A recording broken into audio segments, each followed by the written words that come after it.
I'm in the middle of adding conditional moves to the ALU of my 8-bit homebrew CPU. In the previous episode, we've cooked up a whole suite of interesting conditions that we would like the ALU to be able to check, such as checking whether a flag is set or which operand of a comparison instruction was greater than the other. Towards the end, we've added a whole bunch of chips to the ALU that check these conditions, and we've added a conditional move operation to the ALU decoder. Today, I would like to take the ALU and integrate it back into the CPU, and then once everything is back in its place, we can finally go and add a conditional move instruction to the CPU and then write some fancy program with it. Okay, so first up, let me connect the power of the ALU to the power of the CPU. Then let me connect the clock of the flags register to the clock of the CPU. And then we have this output enable line here for the ALU, which we directly connected to an instruction bit down here. However, now we have a conditional move operation in the ALU, and I think we don't want to have the conditional move update the flags register. To prevent that, instead of directly using the output enable of the ALU to also enable the flags register, we can actually OR the output enable with the conditional move bit, bit number 4 in the ALU op, because the enable here is active low. So what the OR gate will do is if the conditional move bit is 0, if it's not a conditional move, the flags register will be enabled whenever the ALU output enable is on. But when the conditional move bit is set, when it's a 1, the OR gate will always set the output to a 1 and it will constantly disable the flags register. And that will be quite handy because a conditional move in that case would not update the flags register. So we can do a comparison and set the flags once and then do multiple conditional moves without destroying the contents of the flags. The OR gate we've added before is right here. So let me bring the ALU output enable to a spare OR gate input.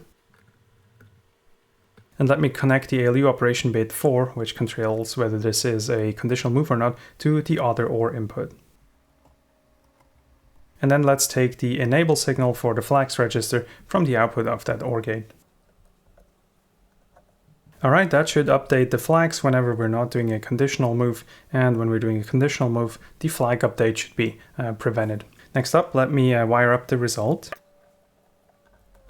And we also have the left-hand side and right-hand side inputs of the ALU. And then finally, we need to connect the ALU opcode to bits 12 to 15 of the instruction. But we now have a 5th ALU opcode bit that we need to control somehow. And I think I'm going to use the same trick as we used last time to decide whether we want to write back into the register file or not. I'm just going to pick one of the unused bits in the RS operand of the instruction and declare that to be the 5th ALU op bit. And then later on, when we get to instruction decoding, we can clean this up a bit and actually have proper 5-bit opcode signals going to the ALU. I don't really have a proper 1-bit wire, but I have a 2-bit wire, and I'm just going to turn it around by 90 degrees such that both of the wires connect to the same signal. So bit 11 in the instruction, the topmost bit of the RS operand, is now going to control the ALU opcode bit 4. And that's it. That's the ALU integrated back into the CPU. We've made a few changes. There's a 5th ALU opcode bit here that is coming from the instruction. And we have this new conditional move opcode in the ALU, which we want to actually use in an instruction that the CPU can execute. So let's go take a look at the instruction set architecture, the assembler, and the program, and let's tweak those a bit to make use of the new functionality we have. So first up, let's go and edit the instruction set architecture document, and let's update the ALU ops here. We have connected the 5th opcode bit to instruction bit 11, which is the topmost bit in the RS operand, just right below the other opcode bits. And for all the existing operations, this bit is a 0. But we've also added this conditional move with a condition code. This conditional move has bit number 4 of the opcode set to a 1, and then the lower 4 bits of the opcode we interpret as the condition code. And based on this 5th opcode bit, let's add a conditional move instruction, which has an additional condition operand, which is encoded in the lower 4 bits of the ALU opcode, which happen to sit all the way at the top of the instruction. And then for the conditional move, we have to set opcode bit number 4 to a 1. And then the remaining 3 bits are just the RS operand, followed by the RD operand as per usual, and 0100 to indicate an ALU operation. So the upper 4 bits are the condition code. Let me denote that with a C in the hexadecimal encoding. Then we have the source operand, which is a bit weird because we need to set the topmost bit. So let me just add an exclamation mark, as we used to do with compare and test, to indicate that this needs additional care. Then we have the destination operand as per usual, and the lowest 4 bits are just a 4. And then in terms of human readable assembly text, I think I want to call this CMove for conditional move. And then let me add a period and the condition code. And for the condition here, we can basically fill in any of the condition names that we have defined. And the assembler will fill in the appropriate binary code for this condition. Talking about the assembler, let's go actually do that. Let me open the assembler test program and let me add every single variant of the conditional move instruction that we want to be able to type. And then we'll add support for that to the assembler. And I think this is how I would like to have the conditional move look. You just type conditional move, period, and then the condition code that you want to check for. And then if this condition matches, we want the move to happen. And then you'll have the usual 2 register operands afterwards. Let's see what the assembler thinks of this. The assembler, of course, isn't happy because it doesn't know about the conditional move instruction. So let's go and change that. First up, let's define a new opcode for the conditional move operation.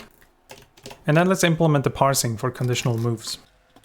We'll start like any other instruction. We'll just consume the CMove identifier, which introduces a conditional move. Then we'll want to consume the period, followed by the condition code.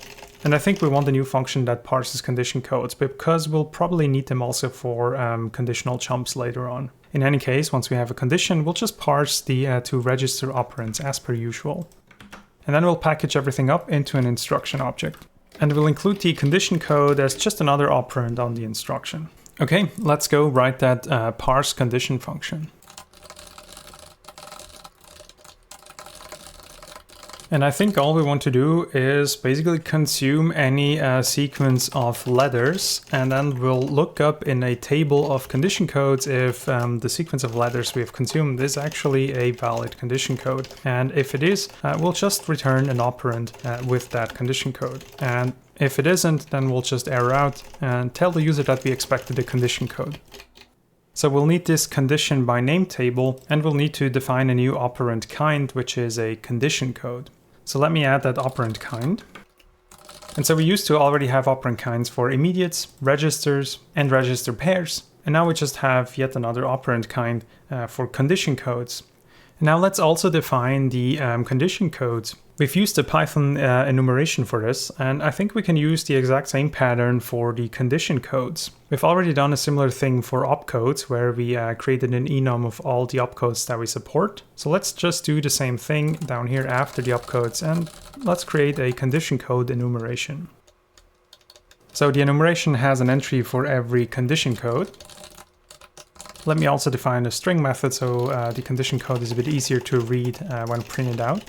Name is basically the uppercase version of the condition code here. All right, so that's the condition enumeration. We now also need that condition by name lookup table, which basically associates each of these conditions with the string that the user can type in the assembly text. I think we can use a bit of Python list comprehension. We can basically create a new map, a lookup table, which is indicated by the curly braces here. And we can iterate through all the conditions in this condition enum and basically take the name of each of the entries, which is uppercase here, make it lowercase, and then basically store the corresponding condition with that. And this will allow us to look up a lowercase condition code name, and we'll get the condition code enum back that corresponds to that.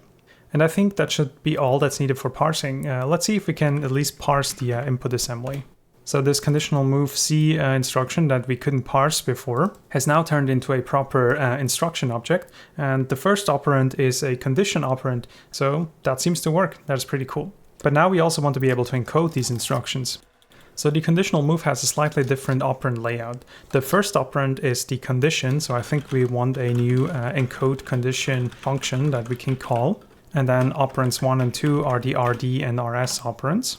And since these upper 4 bits here are already going to be encoded by the encode condition function above, we just need to make sure that we actually set the 5th ALU opcode bit to A1, which is what indicates a conditional move. So if you recall from the instruction set architecture document, we have the condition code all the way at the top here. This is encoded by this line. And then we also have to set the 5th ALU opcode bit to A1, which is here at instruction bit 11. This is encoded by this line here. And then the source operand is handled by this line as per usual. And the destination register operand is handled by this line also as per usual. So let's go write that encode condition function.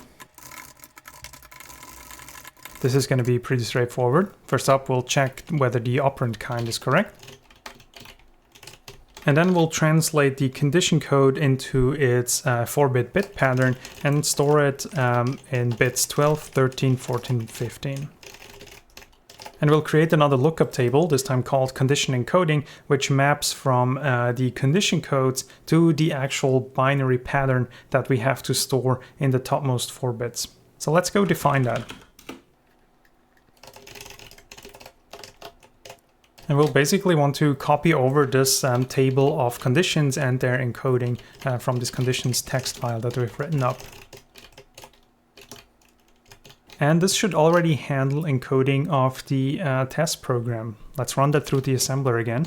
Okay, something happens. It looks like we've encoded the instruction properly, and the topmost hex digit corresponds to the condition code. But it looks like we can't really properly print the instruction yet. So let's go fix that. We can look at the operand 0 of the instruction and look at its value. This is the condition code that we're interested in. And then we can request the name of that condition code and convert it to lowercase to get the actual text that a human might type in the assembly. And then we'll just print that as part of the opcode. And our DNRS are operands 1 and 2. Let's see if this works. That looks a lot better. But the CMove instructions can now be pretty wide, and it ruins the alignment of the register operands. So let's maybe add a few more spaces into the instructions. And that looks much better. Everything is aligned again. And we've just added a whole bunch of new instructions. This conditional move comes in quite a few different variations. Basically, one conditional move per condition code that we can detect. Okay, that's pretty cool. So our assembler now supports conditional moves. This was a bit more work in the assembler because it kind of changes the instruction format quite a bit, and it's substantially different from existing instructions. But this looks pretty good. I'm pretty sure we can make good use of this conditional move. On that note, I think we want to write a new test program that makes use of this conditional move. Let me maybe copy the program from the previous episode where we tested the flags, because we had a cool little multiplication in there that I think we'll want to tweak a bit now that we have the conditional move. All right, let me get rid of everything except for the multiplication, and then we'll add a few new things to this program. First up, let's try and think about how we can improve this multiplication here now that we have a conditional move. So after this subtraction, the 0 flag indicates whether we've counted all the way down to 0 and whether we want to break out of the loop. And then we had to do a whole bunch of shenanigans here to get the flags out of the ALU into a regular register and then use ALU operations to isolate the 0 flag and compute a jump offset. And I think all of this can go away now. And let's just have a relative jump with register at the end of the loop. Basically what we want to have happen at this point is we want to jump to the exit label, leave the loop, if the 0 flag is set, or otherwise jump back up to the loop label. And a pretty easy way to do this is to preload the register R4 with the jump offset to keep continuing the loop. And then use a conditional move here to override the value in R4 in case the 0 flag is set. And what will happen here is R4 will contain the jump offset to go back to the beginning of the loop, unless the 0 flag is set, in which case this conditional move will happen and the value in R5, which is the jump offset to the exit label, is copied into R4. So after this conditional move, R4 is either the value to exit out of the loop if the 0 flag is set, or the value to go back to the beginning of the loop if the 0 flag is not set.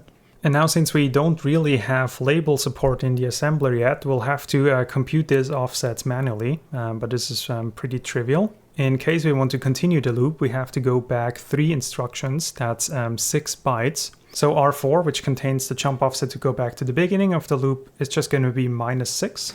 And in case we want to exit the loop, we have to go to the instruction right after the jump, which is a jump forward by 2 bytes. And so instead of having this pretty complicated sequence of f-swapping and isolating bits and computing jump offsets, we can just keep the jump offsets directly stored in a register and then use a conditional move to overwrite the active jump offset based on some condition. In this case, when the 0 flag is high and we've counted down to 0.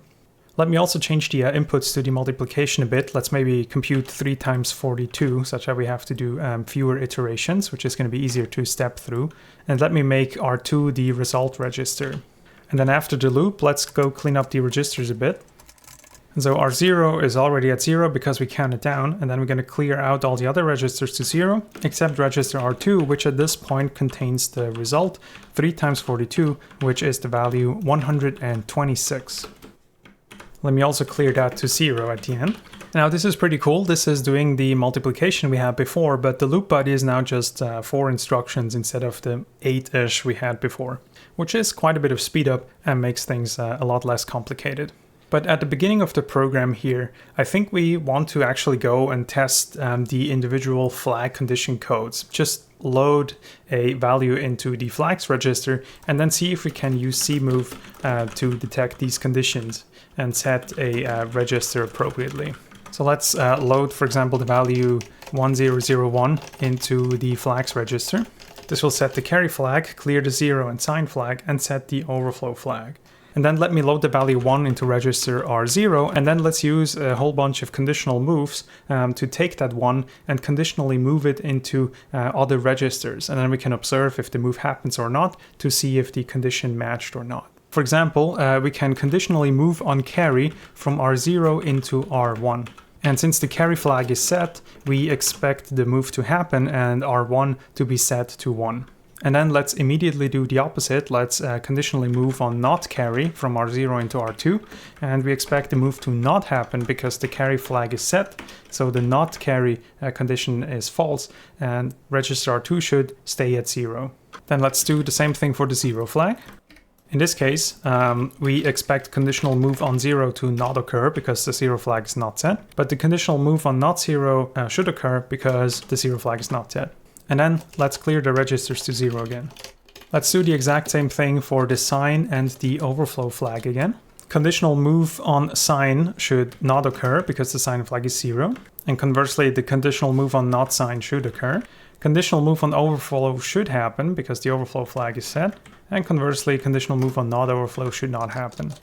And then let me clear R0 back to 0 and let's add a NOP here.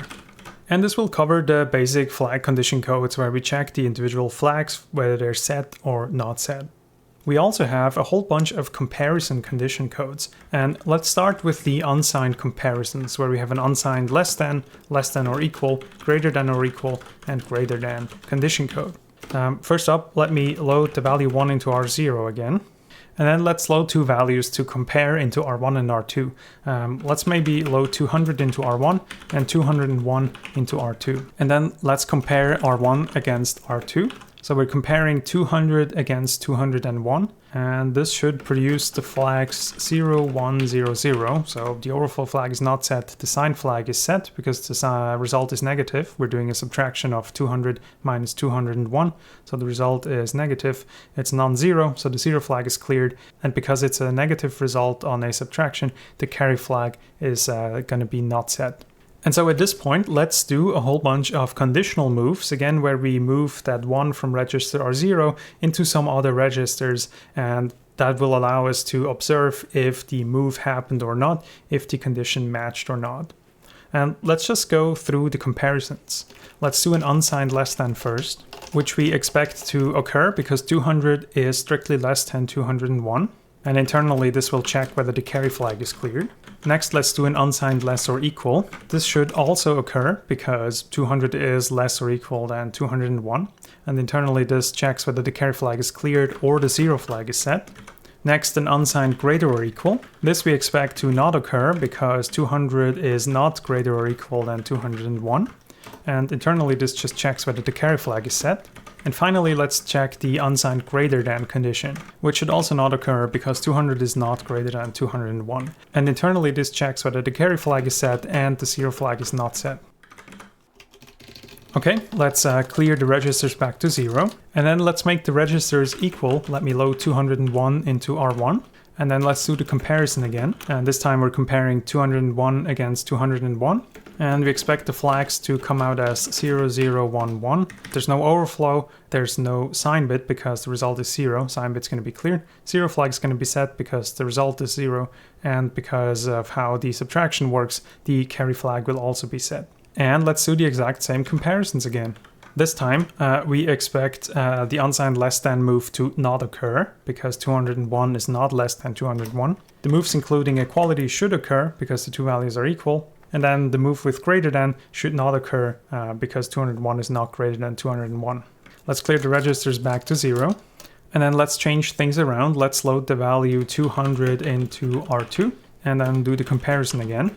And in this case, we expect the flags to come out as 0001. No overflow should occur, also no sign, because we're computing 201 minus 200. The result is going to be 1, so no sign bit, no 0 bit, and the carry flag is going to be set because of how the subtraction works. And let's do the same comparisons yet again. 201 is not less than 200. 201 is also not less than or equal to 200. But the unsigned greater or equal and unsigned greater than moves both should occur because 201 is greater than 200. And finally, let's clear all the registers back to 0. And let's add a knob at the end. And now I think we want to do the exact same thing again, but with signed comparisons and negative numbers. So we test signed comparisons. Instead of loading 200 and 201, let's load the values minus 127 and 127. And then let's compare the two. And in this case, this is going to do the subtraction minus 127 minus 127, which is going to produce the number minus 254, which is too big to capture in a signed 8-bit number. So the overflow flag is going to be set. It will look like a positive number because the sign bit happens to not be set. So sign bit is going to be 0. Zero flag is going to be 0 because the result is non-zero. And the carry flag is going to be set due to the subtraction. And now instead of using unsigned condition codes, let's use the signed condition codes. The move unsigned less than should occur because minus 127 is less than 127. Internally, this just checks if the signed flag is not the same as the overflow flag. The signed less than or equal move should also occur. This checks whether the zero flag is set or whether the sign and overflow flags disagree. Signed greater than or equal should be 0 because minus 127 is not greater than or equal 127. Internally, this checks whether the signed flag and the overflow flags agree. And signed greater than is also 0 for similar reasons. And internally, this checks whether the 0 flag is cleared and the sign and overflow flags agree. Okay, so that's the signed comparisons when the left-hand side of the comparison is negative and the right-hand side is positive. Let's make both sides negative and the same number. So let me load minus 127 into R2. And then let's do the comparison again. This time the flags should come out as 0011.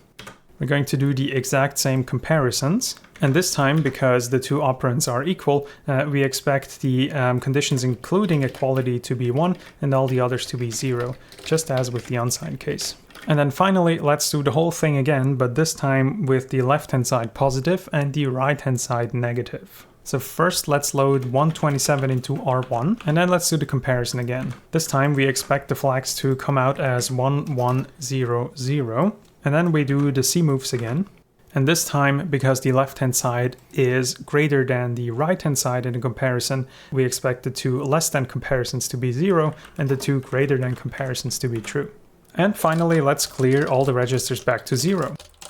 Alright, pretty nice. This should run through pretty much all the condition codes we have. We first check the 8 condition codes that involve just the flags and whether they're set or not set. Then we check the 4 unsigned comparison condition codes and the 4 signed comparison condition codes. And then we're back to doing the multiplication by repeated addition.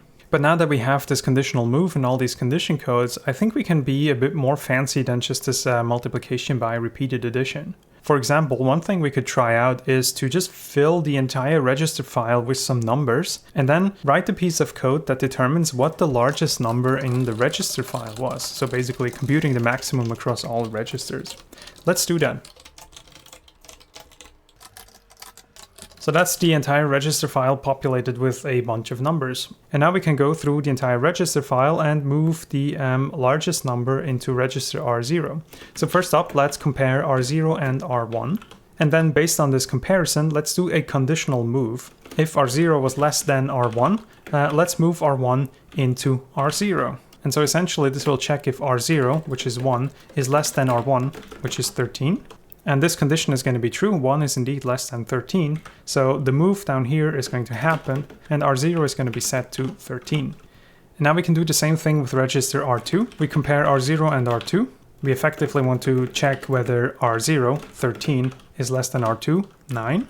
If that were true, we would move the 9 into register R0, but because this is not going to be the case, this move is not going to occur and R0 is going to stay at 13. Let's do the same for the rest of the registers. Let's go through every register, compare with R0, and if R0 happens to be less than what's in that other register, we'll just copy that other register up into R0. And so R0 now holds the maximum number in the register file, which was 143. Let's go clear the registers back to 0. Let's maybe go from R6 upwards. Alright, pretty cool. So we've used the conditional moves to compute the maximum over a whole sequence of numbers. And now let's maybe add another test. Let's do something a bit more complicated. Let's maybe go back to the Fibonacci sequence. At some point when we were looking at the carry flag, we were actually doing 16-bit Fibonacci numbers, and we just computed a handful of them. But now that we have all these flags and the conditional moves, I think what we could do is we could actually determine the largest 16-bit number in the Fibonacci sequence. Basically, we will create a loop where we just count up the Fibonacci numbers, and as soon as the addition that we have to do for the Fibonacci sequence overflows and sets the carry flag, we break out of the loop and basically say, okay, we're done, this is the largest number. So let's do that as kind of the final test. Let me set aside register R0 and R1 as the value A, R2 and R3 as the value B, and R4 and R5 as the value C. And we'll use A and B as the current values of the Fibonacci sequence. So let's seed A and B with the first two Fibonacci numbers. A is 0, that's already okay, but then let's set B to the value 1. And then we'll use the same trick as we used for the multiplication. We're going to store the jump offset to continue looping in one of the registers, and then use a conditional move to conditionally, when the exit condition has been met, replace that jump offset with the jump offset to exit out of the loop. And so let me use register R6 for that. And we don't know the exact jump offset yet, so let me just type in a placeholder there. And then let's write up the loop body.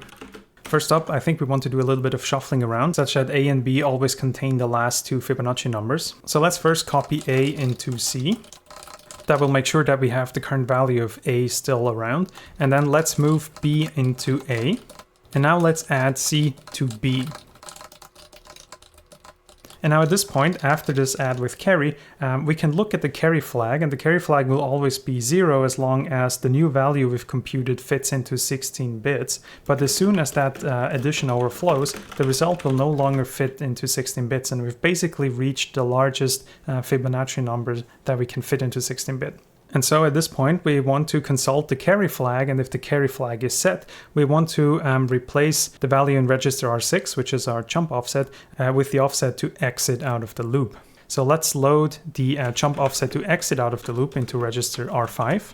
And then let's do a conditional move on carry from R5 into R6. Basically, if the carry flag is set, we're going to replace the jump offset with the jump offset to exit the loop. And then finally, all we have to do is a relative jump based on register R6. And again, we don't have support for labels in the assembler, so we'll have to figure out these jump offsets manually. Exit is going to be easy, it's going to be 2. We just want to jump to the next instruction. And the loop body consists of 8 instructions, so that is a jump offset of 16 bytes backwards.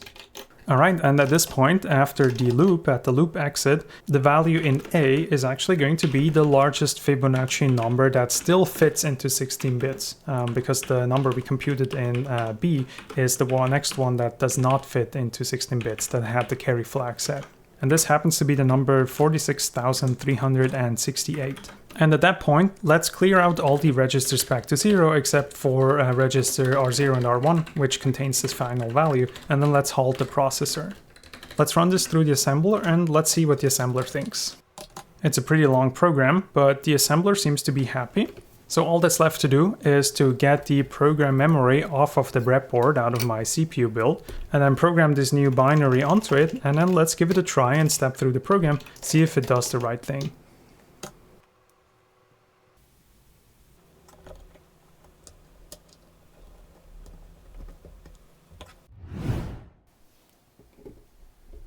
First, let me step the CPU out of reset. And the first few instructions are going to clear the register file. Now, the first thing that our program does is test the condition codes for the individual flags. First, we're loading the value 1001 into register R0, and then we're flag swapping R0 into the flags register.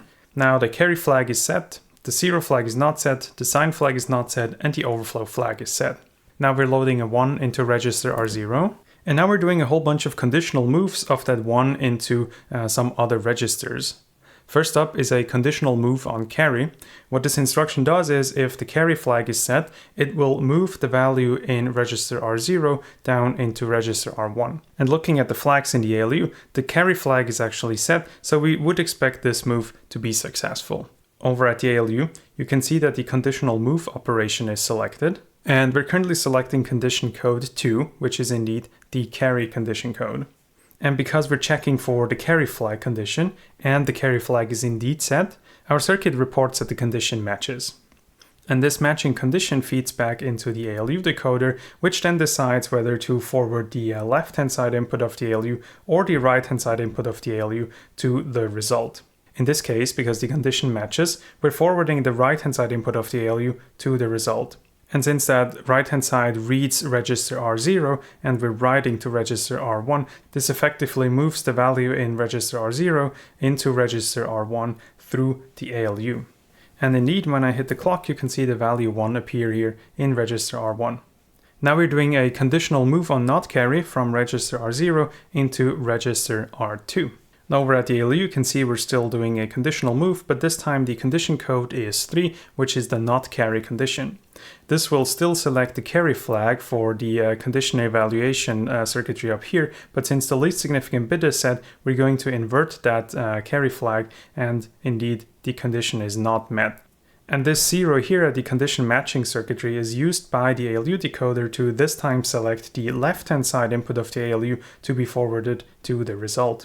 And because report 1 always reads the same register that we're writing, this effectively reads the value in register R2 and then produces it as the ALU result and then writes it back into R2. So this is effectively a no-op. And that is indeed what happens. Register R2 remains at 0. Next up, we're doing a conditional move on 0. And because the 0 flag is not set, the condition actually does not match. So we expect this conditional move from R0 into R3 to not occur. And that is correct. Register R3 stayed at 0. Now we're doing a conditional move on not 0. And indeed, because the 0 flag is not set, the condition now matches. And the move actually does happen, and we copy the value from R0 into the register R4.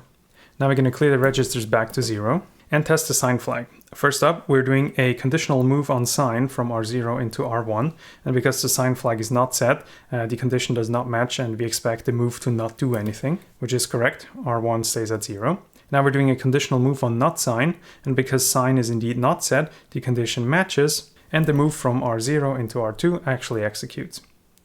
Now we're doing a conditional move on overflow, and because the overflow flag is set, the condition matches, and the move from R0 into R3 actually executes. And finally, we're doing a conditional move on not overflow, but the overflow flag is set, condition does not match, and so the move does not execute, and register R4 stays at 0. And now we're clearing the registers back to 0. Alright, pretty sweet. That's the first 8 condition codes actually working. Next up, we're going to try unsigned comparisons. We're going to load the value 1 into register R0, 200 into R1, and 201 into R2.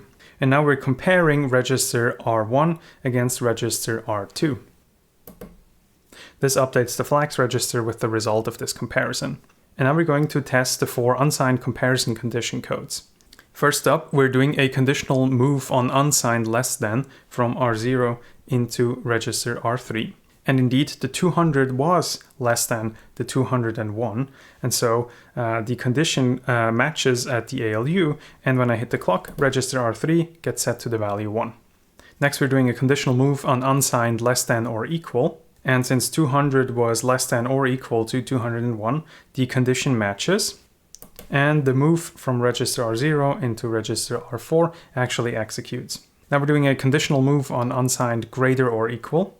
And this time, because 200 is not greater or equal than 201, the condition is false and the move does not execute. Register R5 stays at the value 0. And finally, we're doing a conditional move on unsigned greater than. And again, since 200 is not greater than 201, the condition does not match and the move leaves register R6 unaffected and at the value 0.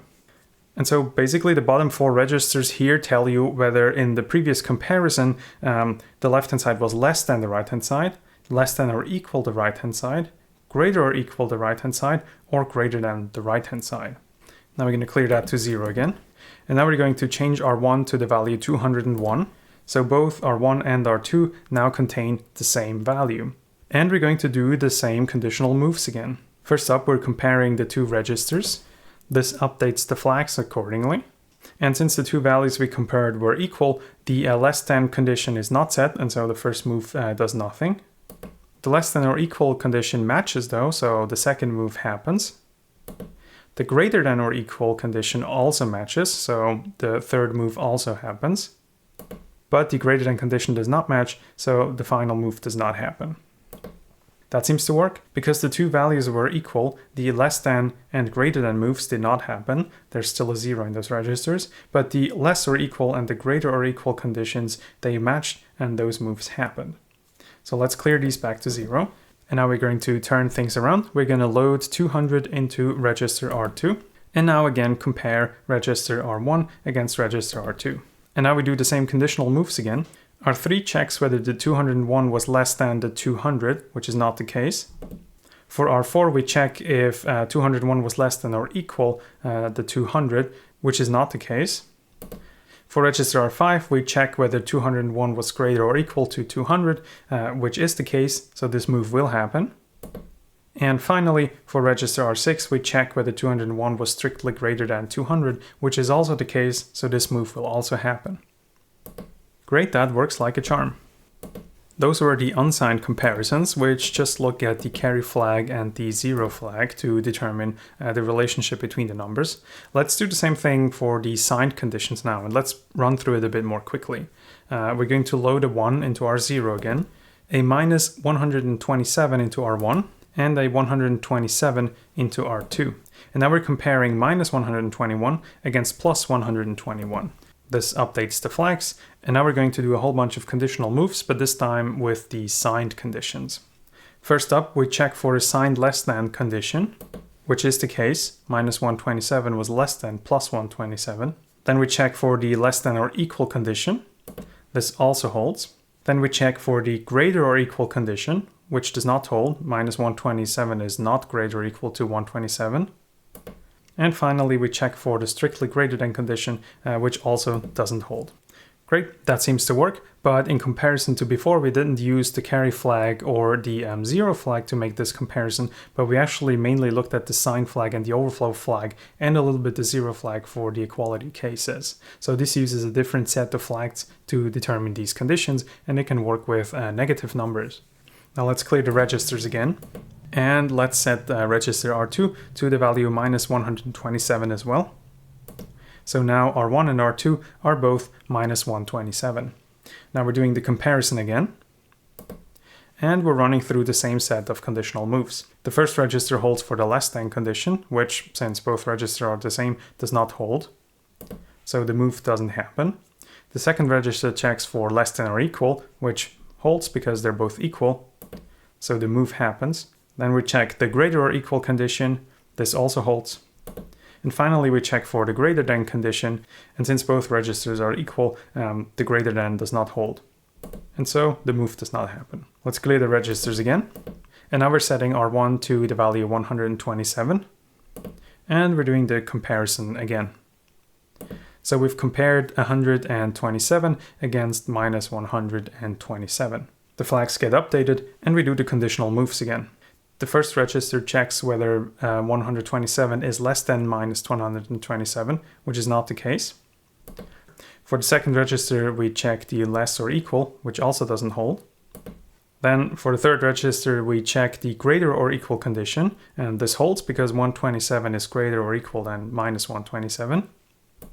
And finally, we check for the strictly greater than condition, which also holds. And the register updates to a 1. Pretty cool, that works, and that's all the signed comparisons head on. Pretty cool, so not only can we do conditional moves based on individual flags, but we can also combine the flags into more meaningful comparison conditions, like less than or equal, greater than or equal, for signed and unsigned numbers. That's pretty sweet. Now we're going to use a conditional move to perform a conditional jump, and we're going to use it to compute a multiplication. We'll compute 3 times 42, and to do this we'll load the value 3 into R0 and the value 42 into R1. Register R2 is going to hold our result, and to perform the computation we'll need a 1 in register R3, a minus 6 in register R4, and a 2 in register R5. And now we're at the first instruction inside the multiplication loop body. This is the addition. This adds the value 42 into the result register. And then we're subtracting the value 1 from the register R0. So R0 is now at a 2, and the subtraction also updates the flags. And now we're using a conditional move to compute the relative jump offset that we need to do. Register R4 contains the value minus 6, which will take us back to the beginning of the loop body, and this will cause us to continue looping. And we're doing a conditional move of the value 2, which will be the jump offset needed to exit out of the loop. We're conditionally moving this into register R4. So in this conditional move, we check whether the 0 flag is set. It's not set, so we're not moving the value 2 into register R4. And now we're doing a relative jump based on register R4, and the jump offset minus 6 is going to take us back to the beginning of the loop. And indeed, we're back at the addition. So we're adding 42 into the result again. We're decrementing R0.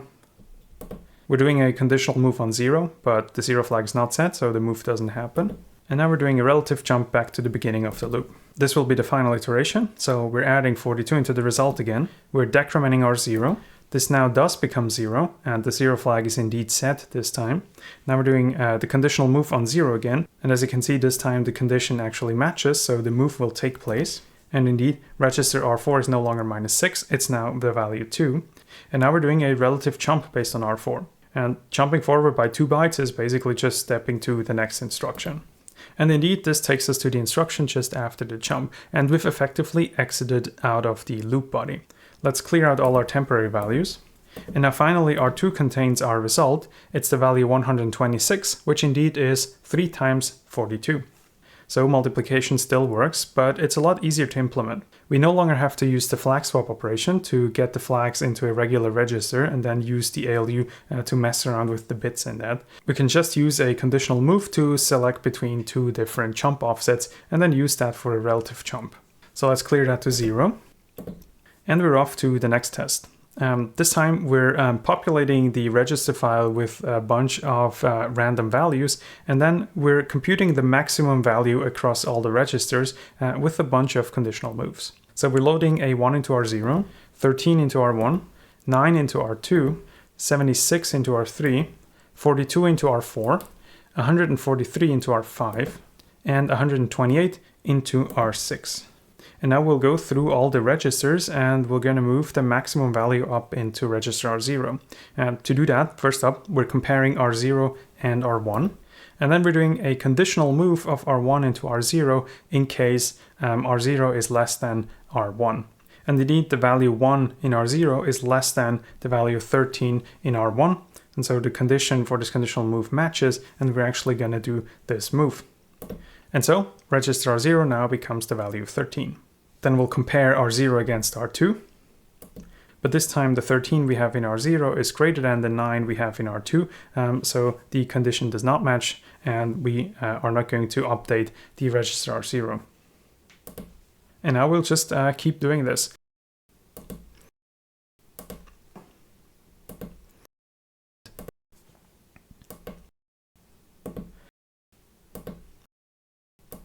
And at this point, we have successfully run through all registers, and whenever a register was greater than what we had in R0 already, we copied it up there. And so what remains in register R0 is the largest value that was in the register file, which was the value 143. So this new conditional move instruction seems to work pretty reliably. And the only thing that we have left in our test program is actually computing the largest 16-bit number in the Fibonacci sequence. This is going to take quite a while, so I'm not going to step through every single instruction in that execution. But let's do the first few steps, and then later on, let's just hit the run button and put the CPU into running mode. First up, we're populating R0, R1, and R2, R3 with the first two Fibonacci numbers. R0, R1 is already at 0, that's perfect. And now we're loading a 1 into register R2. This sets R2, R3 to the second Fibonacci number, just the value 1. Now we're loading a -16 into register R6 down here. This is going to be our jump offset to close the loop and keep iterating. And now we're inside the loop at the first instruction of the loop body. First up, we're going to copy the value in R0, R1 down into R4, R5. Then we're going to copy R2, R3 into R0, R1. And now we're going to add the 16-bit number in R4, R5 to the 16-bit number in R2, R3. And this has essentially moved the previous Fibonacci number up into register R0, R1, and then computed the next Fibonacci number in registers R2 and R3. And now at this point, the carry flag is not set because the previous result was just the value 1 that actually fits into 16 bits. But assuming that previous addition overflowed, we would actually now see the carry flag be set. So now we're loading the value 2 into R5. So basically, if the carry flag were set, this move would now change the value in R6 from -16 to 2. But since the carry flag is not set, this move doesn't happen this iteration. And so now we're doing a jump relative based on that register R6. And indeed, we're back to the beginning of the loop. We're moving R0, R1 down into R4, R5. And we're moving R2, R3 into R0, R1. And then we're adding R4, R5 into R2, R3. And indeed, that's the next Fibonacci number, that's the number 2, and the previous Fibonacci number was the number 1. And again, we're loading the value 2 into R5. And now we're doing the conditional move again, such that when the carry is set, we can actually break out of the loop. But since the carry was not set, register R6 remains unchanged, and we're now doing the relative jump backwards by 16, which is going to take us to the beginning of the loop again. So let me hit run on the clock module to let the CPU do its thing. And as you can see, we're slowly counting up Fibonacci numbers.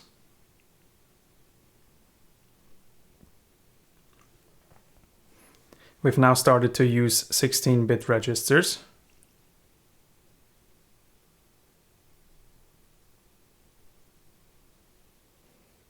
And as soon as we've reached the largest Fibonacci number and we did an addition to compute the next one, the carry flag was set because that addition actually overflowed, the unsigned addition overflowed.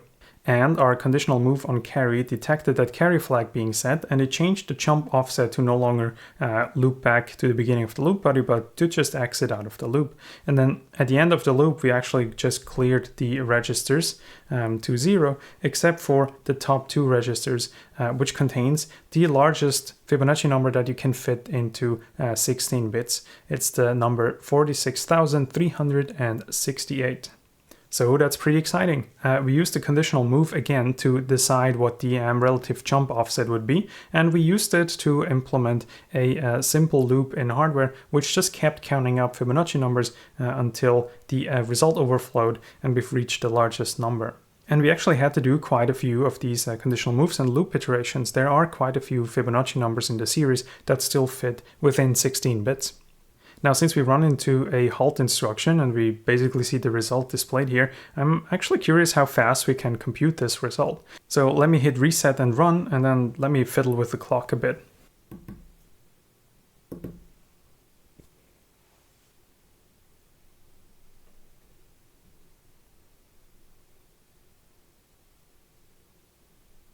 That didn't look too bad. Let me crank up the clock a little bit more.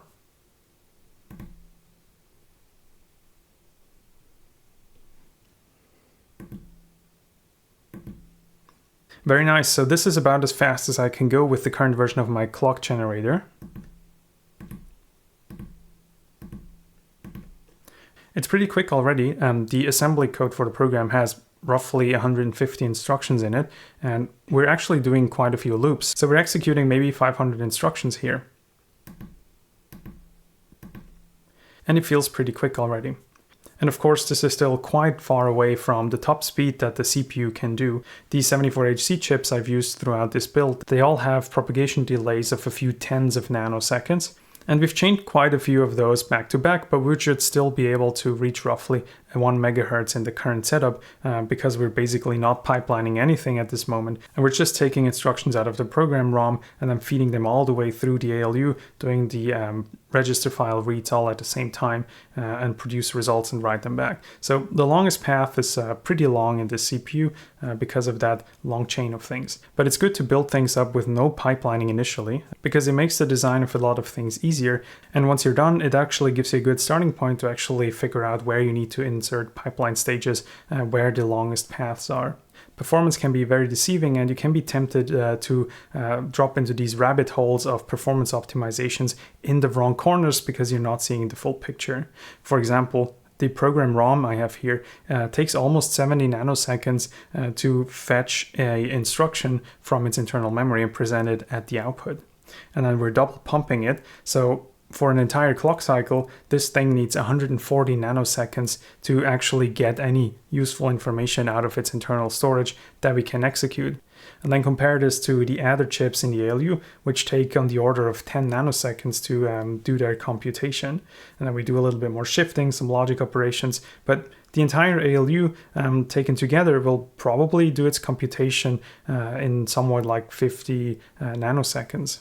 And so you might be tempted to go and pipeline the ALU at this stage because this feels like it's doing a lot of computation, but 50 nanoseconds is a lot less than the 140 that the program ROM takes. So complicating the ALU design at this point by inserting pipeline stages will actually not help you in achieving a higher speed because your program ROM takes a long time. It will help you, of course, if you have a single cycle CPU like I have, where you just add up all the delays, so making the ALU a bit faster is going to help. But as soon as you have a little bit of pipelining, for example, a pipeline register immediately after the program memory, you will essentially have decoupled the two timing paths, and then the 140 nanoseconds that the program ROM takes totally dominates all the rest of the CPU that actually consumes that value after the clock and then does something with it. But that's the good thing about out-of-order and superscalar CPUs. You have to build them in a way such that the individual components of the CPU can more or less run on their own and are pretty flexible in terms of the delays and latencies that the other parts of the CPU have. So it's very fruitful to build the CPU in a single pipeline stage initially, and then as soon as we break things up into this out-of-order execution model, it will actually be pretty trivial to add more pipeline stages into the functional units, and then to a degree also into the other parts of the pipeline. All right, I think at this point the ALU is pretty much complete. It can do addition and subtraction, shifting, logic operations. It can detect a whole bunch of conditions with its flags and store that into a flags register. We have an option to take those flags register and detect certain conditions with the condition codes. We can do conditional moves based on those.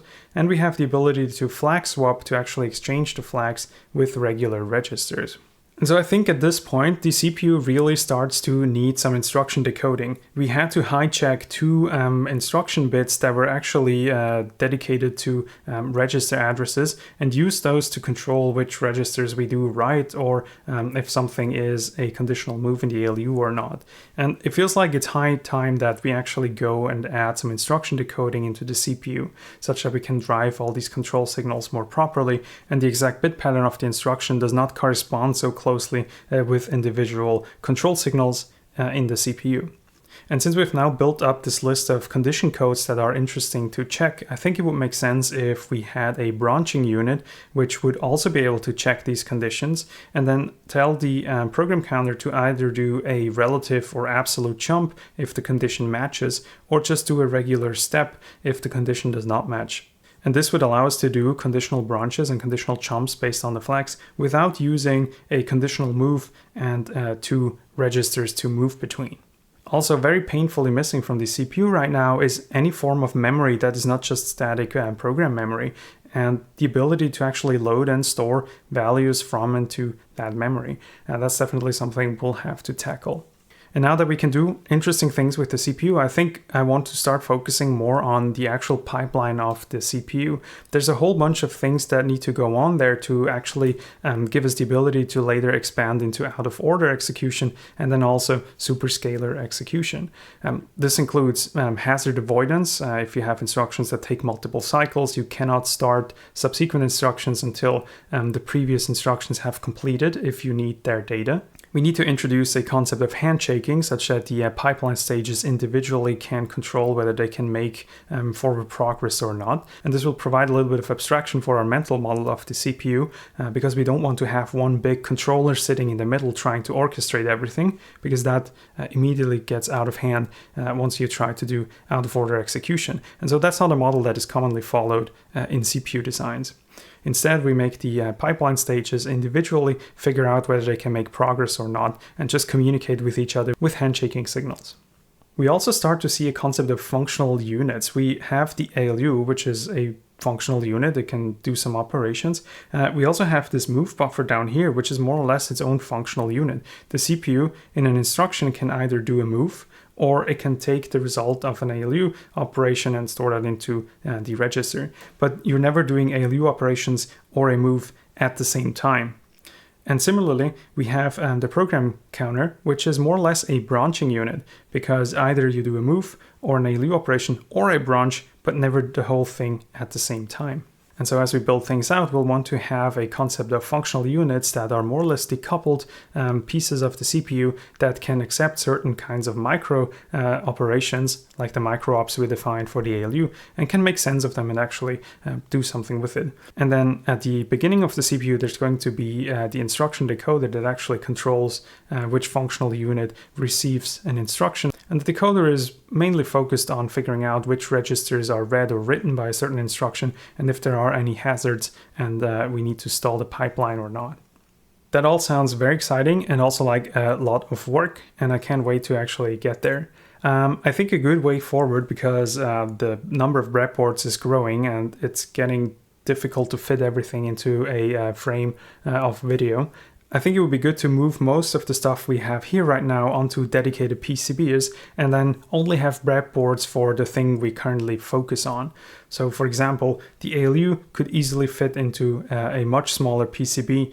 This whole register file with the LEDs that show the state of the ports and the address selection, this could be its own separate PCB. And this move buffer down here and the program memory could be its own PCB. And if we move that onto one or two backplanes, we'll actually have a pretty compact base CPU with like the core functionality, and then we can start building out the pipeline, the handshaking, memory, conditional branches, and then later on also out of order execution on the side. So I think in the immediate future we'll do quite a bit of PCB layout and assembly, and we'll put stuff onto a backplane.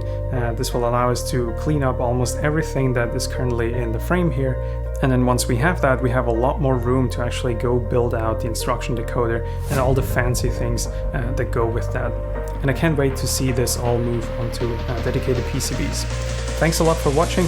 Like and subscribe if you want to see more of this, and see you next time.